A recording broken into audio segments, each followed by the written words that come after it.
Hello guys, నమస్తే శనార్థులు. What is up? Welcome back to new video. ఈ రోజు మన దగ్గర ఉన్న కొన్ని లేటెస్ట్ అప్డేట్స్ గురించి మాట్లాడుకుందాం.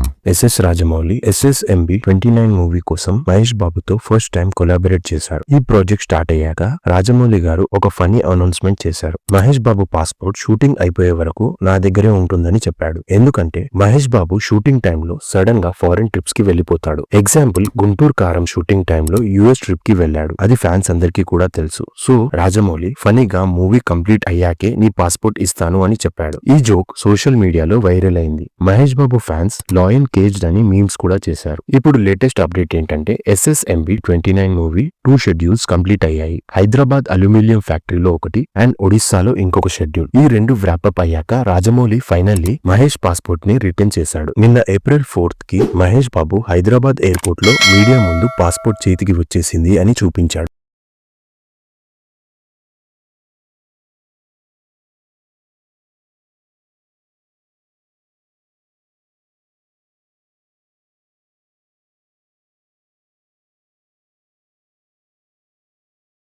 రిపోర్ట్స్ ప్రకారం SSMB 29 ది నెక్స్ట్ షెడ్యూల్ ఈ మంత్ ఏప్రిల్ ఎండ్ లో స్టార్ట్ అవుతుంది. నెక్స్ట్ అప్డేట్, సంగారెడ్డిలో ఒక 45 years ఓల్డ్ మదర్ వేరే పర్సన్ తో రిలేషన్షిప్ కి అడ్డొస్తున్నారని తన 3 పిల్లలని చంపేసింది. రజిత అలియాస్ లావణ్యకి 2013 లోనే పెళ్లి జరిగింది. ఆమె హస్బెండ్ చిన్నయ్య తనకన్నా 20 సంవత్సరాలు పెద్ద. వీళ్ళకి 3 పిల్లలు, సాయికృష్ణ, మధుప్రియ, గౌతమ్. రజిత ప్రైవేట్ టీచర్ గా పనిచేస్తుంది. Chinnaiah water tanker driver. 6 months కింద గెట్ టుగెదర్ ప్రోగ్రామ్ లో తన 10th క్లాస్మేట్ అయిన శివకుమార్ ని కలిసింది. అప్పటి నుండి రెగ్యులర్ గా ఫోన్ లో మాట్లాడడం, వీడియో కాల్స్ చేసుకోవడం మొదలయ్యాయి. తన భర్త అంటే ఇష్టం లేకపోవడంతో క్లాస్మేట్ శివకుమార్ తో ఫ్రెండ్షిప్ కాస్త ప్రేమగా మారింది. అలా అతన్ని పెళ్లి చేసుకోవాలని అనుకుంది. తన 3 పిల్లలని వదిలేసి వస్తే తనకు ఓకే అని శివకుమార్ అన్నాడు. March 27th రోజు సాయంత్రం రజిత తన లవ్వర్ శివకుమార్ కి కాల్ చేసి ఈ రోజు పిల్లలని ఏదో ఒకటి చేసేస్తానని చెప్పింది. అదే రోజు రాత్రి తన భర్త ఇంటి నుండి బయటికి వెళ్లగానే తన 3 పిల్లలని టవల్ తో గొంతుకు టైట్ గా చుట్టి ముక్కు మూసి చంపేసింది.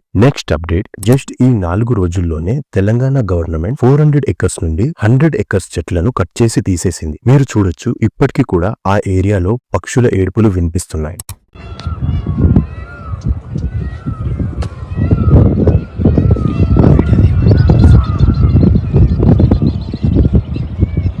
నెక్స్ట్, కర్ణాటకలో ఒక షాకింగ్ ట్విస్ట్. చనిపోయిన వైఫ్ కోర్టుకి వచ్చింది. కర్ణాటకలోని కుర్బారా సురేష్ అనే అతను తన వైఫ్ ని మర్డర్ చేశాడు అన్న కేసు మీద సంవత్సరంన్నర వరకు జైల్లో గడిపాడు. కానీ ఆమె కోర్టులో బాగానే కనిపించడంతో కోర్టు పోలీస్ నెగ్లిజెన్స్ వల్ల ఇలా అయ్యిందని ఎక్స్పోజ్ చేసింది. సురేష్ November 2020లో పోలీస్ స్టేషన్ లో తన వైఫ్ మల్లిగే మిస్సింగ్ అని కంప్లైంట్ ఇచ్చాడు. పోలీస్ June 2021లో సురేష్ ని అరెస్ట్ చేశారు. అక్కడ దగ్గర ఉన్న అడవిలో దొరికిన స్కెలిటన్ తన వైఫ్ దే అని without proper verification DNA test ఏమీ చేయకుండా అతన్ని పోలీస్ ఫోర్స్ఫుల్ గా ఇందులో ఇరికించింది. సురేష్ ఇల్లిటరేట్ కాబట్టి అతనికి అంత నాలెడ్జ్ లేకపోవడంతో వాళ్ళు చెప్పిన దాంట్లో సైన్ చేసి అరెస్ట్ అవ్వడం తప్ప ఇంకో ఆప్షన్ లేకుండా పోయింది. 4 years తర్వాత తన వైఫ్ మల్లిగేని ఒక హోటల్లో తన బాయ్ ఫ్రెండ్ తో కాఫీ తాగుతూ కనిపించింది. ఆమె 2020లో ఎవరికి చెప్పకుండా ఇల్లు వదిలి తన ఇష్ట ప్రకారం వెళ్లిపోయిందని యాక్సెప్ట్ చేసింది. బట్ తన హస్బెండ్ జైల్లో ఉన్న మ్యాటర్ తనకు తెలియదు. మైసూర్ SP ఇంకొంతమంది ఇన్వెస్టిగేషన్ ఆఫీసర్స్ ని కోర్టుకి పిలిచి 2023లో DNA ప్రూఫ్స్ వచ్చిన తర్వాత కూడా సురేష్ ని జైల్లోనే ఎందుకు పెట్టారు? ఆ దొరికిన స్కెలిటన్ ఎవరిది? పోలీస్ ఇన్వెస్టిగేషన్ లో చాలా డౌట్స్ రావడంతో April 17th వరకు ఈ ఫాల్స్ అరెస్ట్ కి జవాబు చెప్పమని కోర్టు ఆర్డర్ ఇచ్చింది. నెక్స్ట్, తెలంగాణలో బర్డ్ ఫ్లూ ఫియర్ మళ్లీ స్టార్ట్ అయింది. మాచర్ల దగ్గర 5,000కి పైగా కోడ్లు చనిపోయాయి. అక్కడ 2 పోల్ట్రీ ఫార్మ్స్ లలో సడన్ గా కోడ్లు చనిపోతున్నాయి. సైంటిస్టులు టెస్ట్ చేసి H5N1 బర్డ్ ఫ్లూ అని కన్ఫర్మ్ చేశారు. వేలల్లో కోడ్లు చనిపోతున్నాయి. మెయిన్ గా రంగారెడ్డి జిల్లాలో చాలా పోల్ట్రీ ఫార్మ్స్ ఎఫెక్ట్ అయ్యాయి. ఆ పోల్ట్రీ ఫార్మ్స్ వాళ్ళకి కోట్లల్లో లాస్ వచ్చింది.